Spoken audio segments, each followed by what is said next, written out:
سب لوگوں کے اللہ کے ہاں مختلف درجے ہیں اور اللہ ان کے سب اعمال دیکھ رہا ہے۔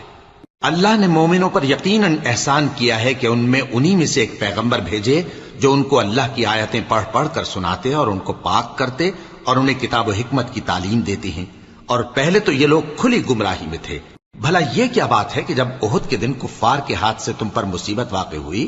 حالانکہ جنگ بدر میں اس سے دگنی مصیبت تمہارے ہاتھ سے ان پر پڑ چکی ہے، تو تم کہنے لگے کہ یہ آفت ہم پر کہاں سے آ پڑی؟ کہہ دو کہ یہ تمہاری ہی شامت اعمال ہے کہ تم نے پیغمبر کے حکم کے خلاف کیا، بے شک اللہ ہر چیز پر قادر ہے۔